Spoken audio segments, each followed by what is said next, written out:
আসসালামু আলাইকুম এভরিওয়ান, আশা করছি সবাই ভালো আছেন, সুস্থ আছেন। আমরা ভালো আছি আলহামদুলিল্লাহ। নতুন আরও একটা ব্লগে সবাইকে ওয়েলকাম করছি আমার চ্যানেলে। গত ব্লগে দেখেছিলেন যে আমার মামাতো ভাইরা এসেছিল, তো ওরা চলে যাওয়ার পরে আমি 2 দিন আর কোনো ভিডিও সেভাবে করে শ্যুট করি নাই, ব্লগ দিই নাই, একটু রেস্টেই ছিলাম। তো ওরা যাওয়ার দিন ওদের জন্য একটু বিরিয়ানি রান্না করেছিলাম, তো ওইটাই সকালবেলা খেয়েছি। আর দুপুরে আমি তেমন কোনো রান্না করি নাই, কারণ রুমাইসার বাবা দুপুরবেলা ছিল না, তো একার জন্য আর আসলে রান্না বান্না করা হয় নাই। তো বিকেলের দিকে একটু হালকা পাতলা রান্না করেছি, ডিম রান্না করেছিলাম। ডিমটা এভাবে রান্না করেছি দেখতে পাচ্ছেন, আর চিংড়ি দিয়ে লতি রান্না করেছি। তো এই রান্নাবান্নাগুলো বিকেলের দিকে করে রেখেছিলাম যাতে করে রাতে খাওয়া যায়।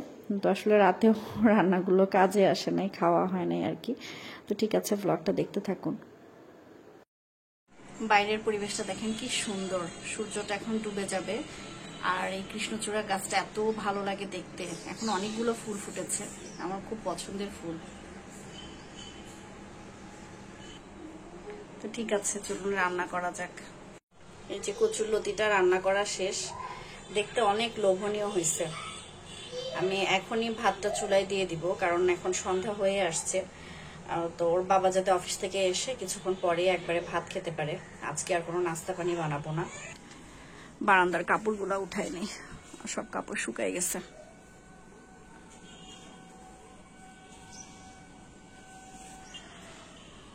না, কার মধ্যে দিয়ে যে কি কাজ করি আর না করি, দিন কেমনে যে পার হচ্ছে এক একটা বুঝতে পারি না।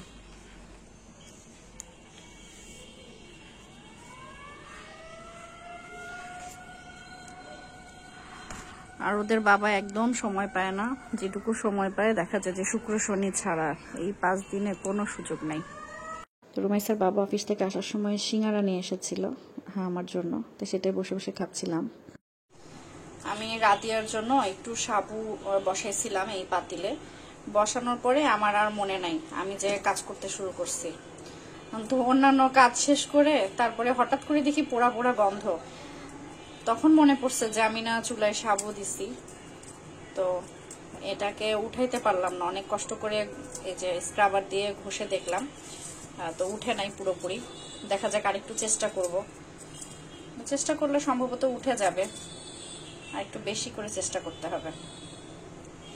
ইদানিং আমি অনেক কিছুই আসলে ভুলে যাই, অনেক আসলে আমার একটু সমস্যাও হচ্ছে। আমি একটা জায়গায় জিনিস রেখে সেটা মনে রাখতে পারি না, অনেক কথা ভুলে যাই, অনেক কিছু, মানে কেন হচ্ছে জানি না। আর দেখেন আমার এই যে এই আঙ্গুলটা, এটা অনেক লাল, এই বাকি 3টা থেকে এটা একটু সমস্যা। কালকে যে মাছ কাটছি, মাছের কাটা গেছে না কি হয়েছে, এটা ফুলেও আছে আবার ব্যথাও।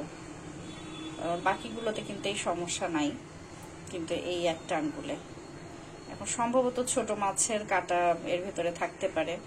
প্রচন্ড ব্যথা, এই ব্যথা নিয়ে আমি খুবই কষ্ট পাচ্ছি। তো ঠিক আছে, দেখি পাতিলের দাগটা উঠাইতে পারি কিনা।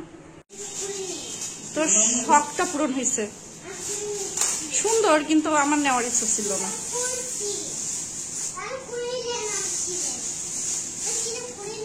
পছন্দের কালারটা পাও নাই, এটাই ছিল লাস্ট।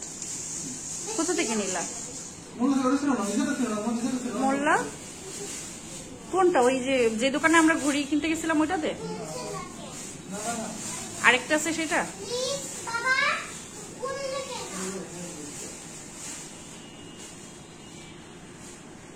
যে গরম,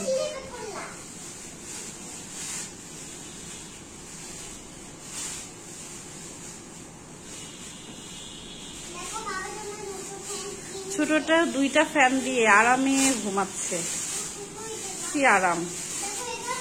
আর আমি আর বড়টা কষ্ট করছি।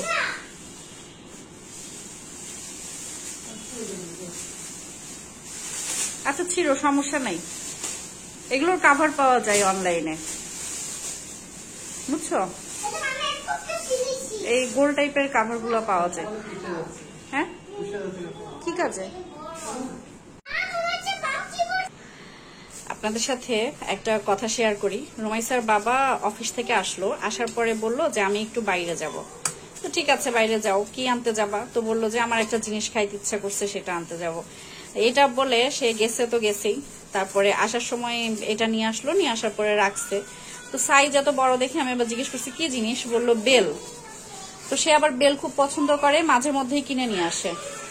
আর বেলের প্রতি আমার খুব একটা বেশি আগ্রহ নাই, যার কারণে আমি আর এসে দেখিও নাই কি এটা। তো এখন এসে বলছে বেলটা একটু কেটে দাও। তো আমি বলছি বেল কাটবো কেমনে? এরপরে ভালো করে তাকাই দেখি যেটা আম। মানে আম আমার খুব পছন্দ। তো বছরের প্রথম আম, সাইজে অনেক বড়। এখন দেখি কাটার পরে কি হয়। যাই হোক, আমার সাথে একটু মজা করলো। আর আমারও ভুল, আমি যদি একটু দেখতাম তাহলে হয়তো বা এরকম ধোকাটা খাইতাম না। তো দেখতে খুব ভালো লাগছে, দেখি কেটে কেমন টেস্ট হয়। আমি একটু টেস্ট করে দেখছি, ভালো মজা। আমাদের এক পরিচিত ভাইয়া, উনি রাতের দিকে আমাদেরকে বিরিয়ানি দিয়ে গিয়েছিল। তো আমরা এইগুলোই রাত্রেবেলা খেয়েছিলাম। আর আমি বিকেলের দিকে যে রান্নাগুলো করেছি ওগুলো ফ্রিজে রেখে দিয়েছিলাম। তো এরপরে আর মানে ওইগুলো পরের দিন খাওয়া হয়েছে। মানে টোটালি 2 দিন আমার আর রান্না বান্না আসলে করা হয়নি। আর এমনিতে মনটাও ওরকম ভালো ছিল না, মনের ভিতরে মানে কেমন একটা অস্থিরতা কাজ করছিল যে আপু আসবে, আপুর সাথে দেখা হলে কেমন কি হবে, কিভাবে আমি ফেস করব, মানে কেমন জানি একটা অনুভূতি কাজ করছিল। তো সারা রাত আমি আসলে ঘুমাইতেই পারি নাই। একটু পরপর মানে ভাবছিলাম যে কখন আপু এসে পৌঁছাবে, কি হবে। তো আপু নামার পরপরই মেসেজ দিয়েছে যে মাত্র নামলো। তারপরে আবার কিছুক্ষণ পরে আমি আবার মেসেজ দিচ্ছি যে ভাইয়ার সাথে দেখা হয়েছে কি না। কেমন একটা সারাটা রাত আমি ঘুমাইতেই পারি নাই। তো সকাল হলো, আর সকাল হওয়ার পরে না মানে আমি ঝটপট তাড়াতাড়ি করে রুমাইসার বাবার জন্য সকালে নাস্তা বানানো, তারপরে বাচ্চাদেরকে খাওয়ানো। আর ওর বাবার যেহেতু 10টার সময় অফিস, তোর বাবা এর মাঝখানে আমাদেরকে বাসে তুলে দিয়ে তারপরে আবার অফিসে যাবে। তো সেই কারণে আমি মানে তাড়াহুড়ো করছিলাম যে 9টার মধ্যে যাতে আমি সব কিছু সারতে পারি আর আমি তাড়াতাড়ি চলে আসতে পারি আপুর কাছে, এসে আপুর সাথে দেখা করতে পারি। তো আসার পরে আমি আবার আমাদের আরেকটা মামির বাসায় উঠছিলাম। ওঠার পরে আমি মানে আপুর সামনে আসবো কি আসবো না, বা কিভাবে আসবো কি বলবো, এরকম করতে করতে আসলে সাহসটা মনে আনতে অনেকটা সময় লাগলো। তারপরে এসে আপুর সাথে দেখা করলাম। তো এই যে আমরা রওনা দিয়েছি, দেখতেই পাচ্ছেন, আমি আর আমার 2 মেয়ে। তো আল্লাহর রহমতে ওরা দুজন আমাকে বিরক্ত করে নাই, রাস্তার মধ্যে ভালোভাবেই আসছে। আর আসলে আসার আগেও ওইভাবে ভিডিও করি নাই, আর আসার পরেও ভিডিও করতে পারি নাই। প্রথমে এই যে দেখেন নানির বাসাতে এসেই উঠছি। তো এই বাড়িতে এখন আমার ছোট মামা থাকে, সবাই তো এখন আলাদা আলাদা থাকে। তো ছোট মামার মেয়ে, ও আবার রাদিয়াকে খুব আদর করে। আর আসলে আমার বাচ্চারা এখানে আসলে সবার কোলে সবার আদরেই থাকে সব সময়। তো আর রাদিয়া তো ছোট, ওকে মানে সবাই সবসময় আদর করে রাখে। তো এরপরে আমি ফ্রেশ হয়ে তারপরে বাচ্চাদেরকে ফ্রেশ করালাম, এরপরে আপুর সাথে দেখা করতে গেলাম। তো যাই হোক, দেখা হলো। তো দোয়া করবেন সবাই আমাদের জন্য। তো তাবিয়ার সাথে করে যাচ্ছি। আমার ছোট্ট ফুপ্পি, ছোট ফুপ্পিকে রুকাইয়া, চলো যাই। এরপরে আসলে আমি ভাবি আর আপু গল্প করতে করতে আমাদের সারাটা দিনই পার হয়ে গেছে। আমরা দুপুরের খাওয়া দাওয়া করেছি প্রায় আসরের আজানের সময়।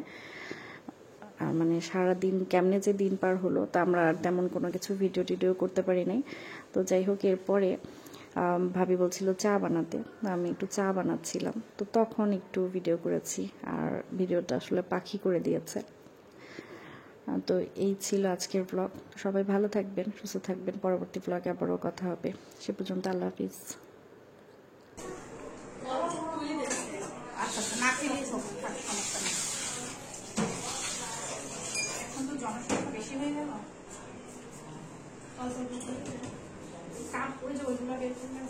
আমি ওইগুলাই কিন্তু চাইছিলাম, পাখি আবার আমাকে বলছে কি জানি বললি, পাখি ছোট কাপগুলো দেখে হ্যাঁ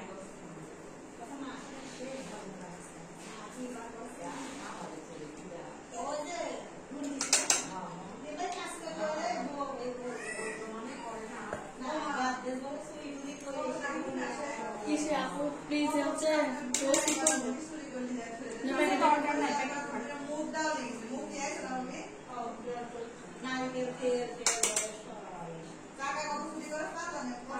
আচ্ছা কাটি